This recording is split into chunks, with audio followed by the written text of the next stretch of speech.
Salut tout le monde, bienvenue sur ce tutoriel consacré au protocole Secure Shell, plus connu sous le nom de SSH. Vous l'avez vu dans le titre, le but de ce protocole est de se connecter à distance à un appareil connecté au même réseau, ce qui nous permettra ensuite d'en prendre le contrôle. Aujourd'hui, je vais donc me connecter à un Raspberry Pi via plusieurs appareils.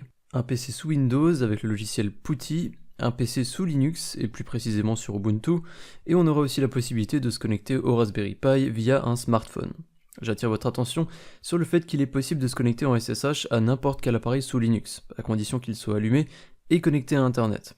Ce tutoriel n'est donc pas réservé uniquement au Raspberry Pi. Bref, passons au tuto. Aujourd'hui, vous n'aurez besoin de rien d'autre que votre Raspberry Pi connecté à Internet. Si vous n'avez pas le mode Wi-Fi sur votre Raspberry, pensez simplement à prendre un câble Ethernet. Le Raspberry Pi sur lequel je souhaite me connecter tourne sous Raspbian Desktop, mais le protocole SSH est disponible sur n'importe quel OS, y compris sur GC Lite, aka Raspbian sans l'interface graphique. Comme je l'ai dit, le seul prérequis à ce tutoriel est d'avoir son Pi et l'appareil depuis lequel vous souhaitez le contrôler connecté au même réseau Wi-Fi. Mon Pi est déjà connecté à Internet. Rentrons dans le vif du sujet, le SSH. Pour des raisons de sécurité, le SSH est désactivé par défaut car forcément n'importe quelle personne qui connaît votre login et votre mot de passe pourrait s'y connecter. Étant donné que le mot de passe de base des Raspberry Pi est toujours le même ainsi que le login, il serait totalement inconscient qu'il soit activé par défaut. Ouvrez donc un terminal depuis votre Raspberry Pi et pour activer le SSH, on va taper la commande raspi config. Puis, on va se rendre dans l'onglet consacré au SSH.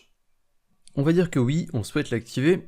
Et si déjà vous êtes dans le menu de raspi config et que vous avez toujours le même mot de passe de base du Raspberry, profitez-en pour le changer. Au risque de me répéter, si vous utilisez le mot de passe de base, n'importe qui peut se connecter au Raspberry Pi avec une simple commande.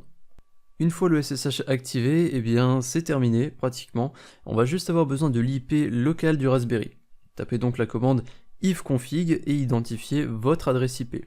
On en aura besoin pour s'y connecter plus tard. Si vous n'avez pas d'adresse IP, eh bien c'est que vous n'êtes pas connecté à Internet. Vous pouvez aussi faire la commande ping suivie d'un site Internet pour vérifier votre connexion. Une fois cette adresse IP en notre possession, on peut maintenant prendre le contrôle du Pi à distance. Commençons par s'y connecter depuis un ordinateur sous Windows. Sous Windows, nous aurons besoin d'un logiciel tiers, du nom de PuTTY. Pas d'inquiétude, c'est un programme gratuit et très léger. Pour le télécharger, rendez-vous sur Google, tapez PuTTY, prenez le même lien que moi, cliquez sur Here et téléchargez l'installeur 32 ou 64 bits selon votre OS. Après l'installation, lancez PuTTY, une fenêtre de configuration devrait s'ouvrir vous invitant à entrer des informations. Il y a plein d'informations possibles à entrer sur PuTTY, mais ce qui nous intéresse vraiment c'est l'onglet Session.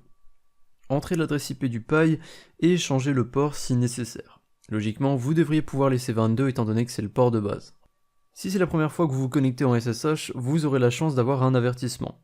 Acceptez-le, entrez le login et le mot de passe comme demandé, et voilà, bienvenue sur votre Raspberry Pi. Vous pouvez maintenant faire ce que vous voulez, comme si vous étiez physiquement sur le Raspberry. Lister les fichiers, en ouvrir, en supprimer, ouvrir une page internet, bref, tout comme si vous étiez physiquement sur le Pi. J'attire quand même votre attention sur le fait que bien que vous soyez connecté en SSH, vous avez tous les droits, donc attention aux fausses manips. Voyons sur Linux maintenant. Ouvrez un terminal et tapez la commande ssh espace nom du Pi l'adresse IP. Si le terminal trouve effectivement un appareil avec ce nom et cette IP, vous aurez sans doute un message vous expliquant que vous êtes en train de vous connecter à un autre appareil, tout comme sur Windows. Acceptez donc l'avertissement puis entrez le mot de passe comme le terminal vous le demande. Après quelques secondes, si le mot de passe entré est le bon, vous êtes connecté au Pi et vous pouvez maintenant y faire tout ce que vous voulez, tout comme sur Windows auparavant. Autre technique pour s'y connecter via smartphone cette fois, pour ceux qui ont suivi mon tuto pour créer un NAS, vous savez que mon smartphone tourne sur iOS. Je vais donc vous montrer comment se connecter au Pi depuis un iPhone avec le protocole SSH. Et pour ça, on va utiliser une application disponible gratuitement sur l'App Store. Il existe plusieurs applis de ce type, notamment iTerminal et Termius, qui est d'ailleurs la plus connue.